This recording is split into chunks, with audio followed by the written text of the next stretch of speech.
तस्वीरों के नाम।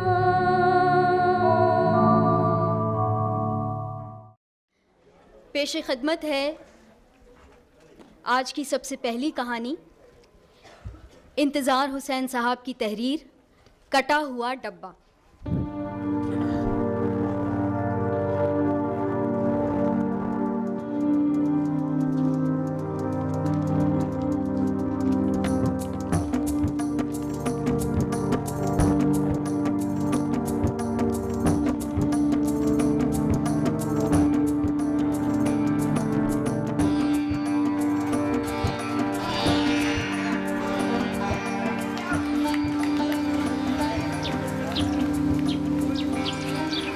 भाई ये सब कहने की बातें हैं, सफर में कुछ नहीं रखा।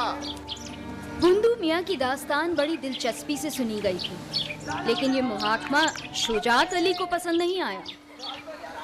खैर ये तो ना कहो, आखिर बड़े बूढ़ों ने कुछ देखा ही था कि हरकत को बरकत बताते थे। हाँ, तुम्हारी उम्र क्या और तुम्हारा तजुर्बा क्या। एक सफ़र किया और ज़रा से नुकसान से ऐसा असर लिया कि सफ़र को घाटे का सौदा समझ बैठे। मियाँ, तुमने सच पूछो तो सफ़र किया ही नहीं। क्यों मिर्ज़ा साहब? मिर्ज़ा साहब ने हुक्के की नय को होंठों से आहिस्ता से अलग किया। शुजात अली, तुम आजकल के लड़कों से बहसते हो। इन गरीबों को क्या पता कि सफ़र क्या होता है। रेलगाड़ी ने सफ़र को ख़त्म कर दिया। पलक झपकते मंजिल आ जाती है। पहले मंजिल आते आते सल्तनतें बदल जाया करती थीं, और वापस होते होते बेटे जिनका आगा पीछा खुला छोड़ गए थे बाप बन चुके होते हैं, और बेटियों के बर की फिक्र में गलता नजर आते हैं। मैं मिर्जा साहब, आजकल तो सल्तनतें पलक झपकते बदल जाती हैं। मैं इत्मीनान से टिकट खरीदा, गाड़ी में सवार हुए, अगला स्टेशन आया तो अखबार वाला चिल्ला रहा कि भाई क्या हुआ, कि जी हुकूमत का तख्ता पलट गया। हुकूमत का ही तख्ता उलटता है, सिक्का तो नहीं उलटता। आगे तो सिक्का बदल जाया करता था भाई। वो सफ़र होता था, क़यामत का सफ़र होता था। सैकड़ों मील आगे, सैकड़ों मील पीछे, देश ओझल, मंजिल गुम। लगता कि आखिरी सफ़र है। कभी शेर का डर, कहीं कीड़े का खौफ, चोटों बटमारों का खदशा, चुड़ैलों छलावों का अंदेशा। उन दिनों ना तुम्हारी गाड़ी थी, ना बिजली की रोशनी, ऊपर तारे, नीचे जलती हुई मशलें। रात अब घंटों में गुजरती है। आगे उम्रें गुजर जाती थीं और रात नहीं गुजरती थी।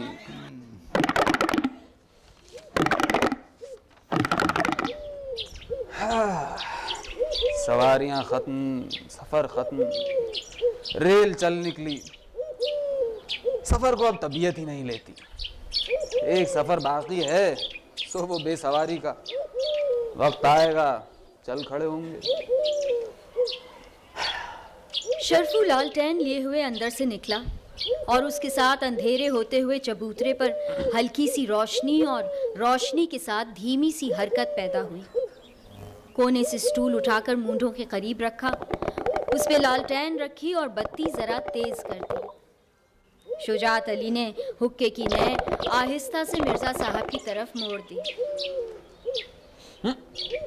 ठंडी हो गई, बस शरफो इसमें कोयले डाल के ला, और तंबाकू को भी ताजा रख लीजिए।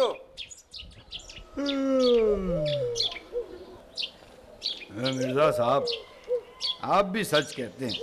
अब पहले से सफ़र नहीं रहा है, मगर भाई सफ़र फिर सफ़र है। बैलगाड़ी का हो कि रेलगाड़ी का। रेलगाड़ी के सफर में भी मंजूर हुसैन न जाने क्या कहना चाहता था। रेलगाड़ी के सफर में भी हाँ साहब, रेलगाड़ी के सफ़र में भी अजब अजब मंजिल आती है और तरह तरह के आदमी से पाला पड़ता है। और बाज सूरत तो जी में ऐसी खुबती है कि बस नक्श हो जाती है। मंजूर हुसैन को एक भूला बिसरा वाक़या याद आ गया था। चाहा कि वाक़या सुनाना शुरू कर दे। आखिर बुंदू मियाँ ने भी अच्छी खासी लंबी दास्तान सुनाई है। साथ ही उसे ताजुब सा हुआ कि इतने दिन गुजर गए और उस वाक़े का जिक्र तक उसकी ज़बान पर नहीं आया। मगर अब सुनाने में क्या हर्ज है। अब तो वो ज़माना ही गुजर गया, न वो उम्र है कि लोग सुने और तरह तरह के शक करें। ऐसा हुआ कि सूरत खुबने की भी अच्छी गई तुमने। जो लोग बोरिया बिस्तर बांधकर इश्क करने घर से निकलते हैं, वो भी खूब लोग होते हैं भाई, हैं? शुजात अली झुर्रियोंदार चेहरे पर हाथ फेरते हुए बोले, मियाँ ये बात नहीं है, बात ये है कि रेलगाड़ी तो एक पूरा शहर होती है, कोई 2, 4, 8, 10 मुसाफिर तो होते नहीं। हर स्टेशन पर सैकड़ों आदमी चढ़ता है, सैकड़ों उतरता है, एक खिलकत होती है, खवे से खवा छिलता है भाई। और जहाँ खवे से खवा चलेगा वहाँ नजर से नजर भी मिलेगी। अब देखिए मैं एक वाक़या सुनाता हूँ। ऐसा हुआ कि नजर से नजर मिलना कौन सी बड़ी बात है। हाँ, सफर में तो साहब वो वाकया होता है कि आदमी दंग रह जाता है। हाँ मिर्जा साहब, आपको तो वो ज़माना कहाँ याद होगा जब रेल चली थी। हमारे आपके होश से पहले की बात है, वालिद मरहूम उसका जिक्र सुनाया करते थे। मंजूर हुसैन इंतज़ार देखता रहा कि कब शुजात अली अपनी बात ख़त्म करें और कब वो अपनी बात शुरू करें, मगर शुजात अली एक नई और लंबी दास्तान शुरू करने पर माइल नज़र आते थे। फिर उसकी बेचैनी आप ही आप कम होने लगी। इस अधेड़ उम्री में ये दास्तान सुनाना क्या अच्छा लगेगा, और पूरी तरह याद भी तो नहीं। बाज़ कड़ियाँ बिल्कुल गुम हैं, बाज़ कड़ियों की कड़ी से कड़ी नहीं मिलती। एक बेरत ख्वाब है कि हाफिजे में महफूज भी नहीं और हाफिजे से उतरा भी नहीं।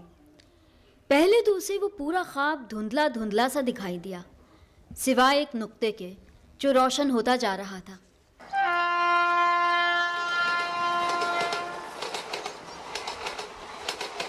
एक सांवली सूरत वेटिंग रूम की खामोशी में रोशनी से सोते जागते मुसाफिर, एक झपकी सी आती, फिर अचानक बाहर पटरियों पर पहियों का बेतहाशा शोर होता।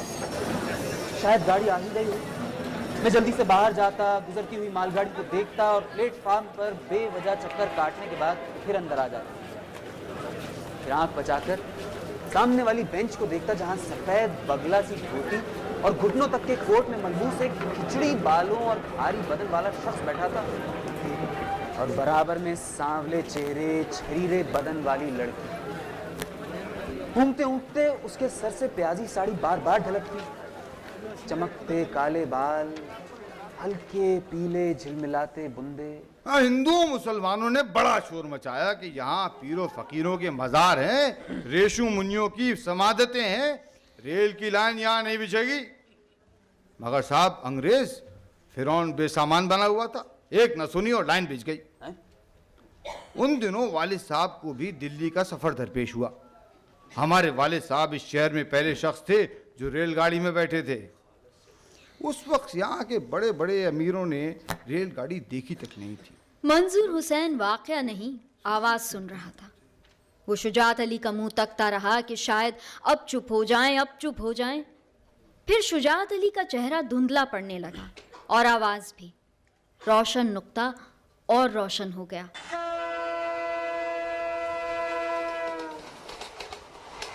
एक रेल की पटरी थी, उस पर दूर दूर हल्की रोशनी के कुमकुमों वाले खंबे खड़े थे। अंधेरे में गुम होती हुई काली आहिनी पटरियां। मैंने ऊपर के बर्थ पर बिस्तरा जमा रखा था, नीचे के बर्थों पर मुसाफिर कुछ ऊँघ रहे थे। अनगिनत स्टेशन आए और गुजर गए, अनगिनत बार रेल की रफ्तार धीमी पड़ती गई। अंधेरे डब्बे में उजाला हुआ, फेरी वालों और कुलियों और निकलते बढ़ते मुसाफिरों का शोर बुलंद हुआ। सीटी के साथ झटका लगा और फिर रेल चल पड़ी।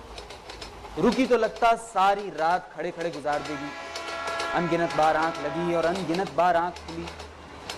अंगड़ाई लेकर उठा और नीचे उतरकर बाथरूम की तरफ चला। नीचे बर्थ पर बगला सी धोती और घुटनों तक कोट वाला शख्स ऊँगते ऊँगते सो गया था, और वो सांवली सूरत गुनूदगी के नशे में डूबी हुई, खिड़की से लगा हुआ सर गुनूदगी की कैफियत पैदा कर रहा था। चमकदार बाल हवा में उड़ उड़कर चेहरे पर आ रहे थे। डब्बे में खामोशी थी। पहियों के बढ़ते हुए शोर के साथ गाड़ी एक सुरंग में दाखिल होने लगी। डब्बे में घोप अंधेरा हो गया। रेल जब जमुना के बराबर पहुंची है तो अचानक बीच जंगल में रुककर खड़ी हो गई। शुजात अली की आला जारी थी। आधी रात इधर, आधी रात उधर, बड़ी मुसीबत। जमाना खराब था। मुल्क में लुटेरे दंदनाते फिरते थे। अंजन देखा, कल पुर्जे देखे, कोई खराबी नहीं, मगर साहब रेल नहीं चलती। है? आखिर सुबह हुई तो डब्बे के एक कोने में एक सफेद रेश बुजुर्ग क्या बात कर? नमाज पढ़ते नजर आए। सलाम फेर कर उन्हें डब्बों वालों की तरफ देखा और कहा, पटरी उखाड़ दो। लोगों ने जब अंग्रेज से जाकर कहा तो वो बहुत फनफनाया, मगर जब गाड़ी किसी तरह टस से मस न हुई तो सोचा कि खुदवा के देखे तो सही कि माजरा क्या है। अभी जरा सी खुदाई हुई होगी कि एक तहखाना। वालिद साहब फरमाते थे कि 3 आदमी हथियार बंद होकर डरते डरते अंदर उतरे तो क्या देखते हैं कि एक साफ शफाफ ऐवान है। एक तरफ कोरे घड़े में पानी भरा रखा है, पास चटाई पर कोई एक बुजुर्ग बैठा। शुजात अली की आवाज दूर होने लगी। जहन फिर पटरी बदलने लगा।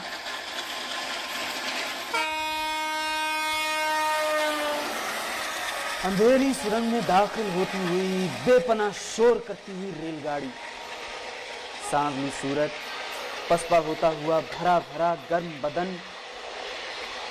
मुंह अंधेरे जब बर्थ से नीचे आया तो नजर उस नर्म मीठी निगाह से दम भर के लिए छूती हुई खिड़की के बाहर फैलती हुई सुबह की शादाब आगोश में जाने लगी। फिर जब गाड़ी बदलने के लिए वो सफेद बगला सी धोती और सांवली सूरत बाहर निकलने लगे, एक मर्तबा फिर निगाहों ने निगाहों को छुआ। दूसरी गाड़ी सामने प्लेटफार्म पे खड़ी थी। गाड़ी ने सीटी दी, पहियों में हरकत पैदा हुई, फिर फौरन एक दूसरी सीटी हुई और मेरी गाड़ी भी चल पड़ी। थोड़ी दूर तक दोनों गाड़ियां मुतवाजी चलती रहीं। फिर पटड़ियों में फासला पैदा होने लगा। वो गाड़ी दूर होती गई। वो डब्बा जिसकी एक खिड़की में सबसे नुमायां, सबसे रोशन सांवली सूरत दिखाई दे रही थी, पास से गुजरा और दूर होता चला गया और वो गाड़ी बल खाती हुई नागिन की तरह दरख्तों में गुम हो गई। अब तो जाके देखते हैं तो चटाई खाली पड़ी। फिर वही शुजात अली और वही उनकी आवाज। और वो बुजुर्ग कहाँ गए? अल्लाह बेहतर जानता है कहाँ गए। और पानी में गायब हो गया। हाँ, गायब हो गया।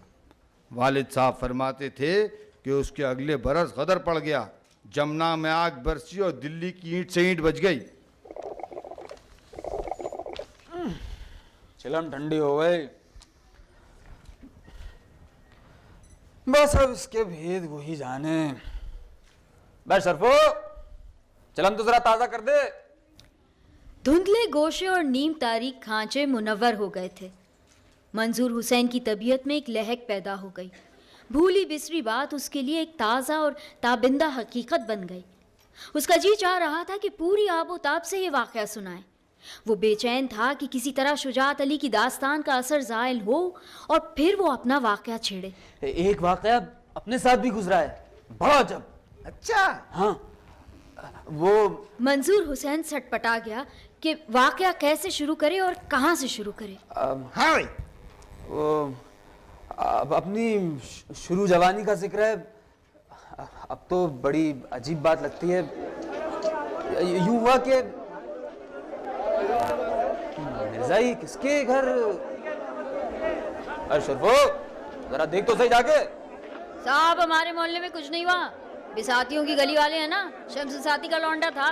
शम्स साथी का लमडा? हाँ जी, दोपहर को अच्छा खासा घर गया था, खाना खाया, तबीयत मालिश करने लगी, बोला मेरा दिल डूबा जा रहा है। उसी वक्त चलियो दौड़ो हुई, मगर बस हद हो गई। इस नए जमाने में ये दिल का मरज अच्छा चला है, देखते देखते आदमी चल देता है। अपने जमाने में तो हमने इस कमबख्त का नाम भी नहीं सुना था। क्यों भाई शुजात अली? हाँ हाँ है साहब, ये तो दुनिया के किस्से हैं, चलते ही रहते हैं। आना जाना तो आदमी के दम के साथ है भाई मंजूर हुसैन। हाँ भाई, वो सारी बात ही जहन से उतर गई। उसके जहन में उभरे मुनव्वर नुक्ते फिर अंधेरे में डूब गए थे। हाँ, इसके बाद अब कोई कहे भी क्या। मंजूर हुसैन का जहन खाली था। खाली जहन से कुश्तम कुश्ता जारी था कि लड़का बुलाने आ गया। अब्बा जी चलकर खाना खा लीजिए। गोया एक सहारा मिला और मंजूर हुसैन फौरन उठ खड़ा हुआ और चबूतरे से उतरता हुआ घर की तरफ हो लिया। गली के किनारे वाले खंबे का कुमकुमा रोशन हो गया था, जिसके आगे बढ़कर फिर वही अंधेरा। लाठी से रास्ता टटोलता हुआ कोई अंधा फकीर, तारीकी में लिपटी हुई किसी राहगीर की चाह। अंधेरे में आहिस्ता बंद होता हुआ कोई दरवाजा। घर पहुंचते पहुंचते तारीक कोशे और धुंधले नुक्ते फिर मुनव्वर हो गए थे और वो बेताबी फिर करवट ले रही थी। दरवाजे में दाखिल होते होते पलटा, अंदर जाओ, मैं अभी आता हूँ। और फिर मिर्जा साहब के चबूतरे की तरफ हो लिया। अंधेरा गहरा हो गया था। गली में खेलने वाले बच्चे कि अभी थोड़ी देर पहले गली को सर पे उठाए ले रहे थे, घरों को चले गए थे। मस्जिद के सामने से गुजरकर मंजूर हुसैन गली में दाखिल हुआ और 2 कदम चल के चबूतरे के सामने जा पहुंचा। मुंडे खाली थे, अगरचे हुक्का उसी जगह बीच में रखा हुआ था और तिपाई पे लालटेन उसी अंदाज से जल रही थी। शरफू, कहाँ गए मिर्जा साहब? अजी शाह की नमाज को गए, आते ही होंगे, आप बैठ जाओ। मंजूर हुसैन अपने पहले वाले मूंढे पर जाके बैठ गया। बैठा रहा, फिर हुक्के को अपनी तरफ सरकाया, मगर चिलम ठंडी हो चुकी थी। चिलम गरम कर लाऊं जी? नहीं, रहने दो, बस चलता हूँ। मंजूर हुसैन उठ खड़ा हुआ और जिस रास्ते से आया था उसी रास्ते घर को हो लिया। आने वाले दिनों के सफीरों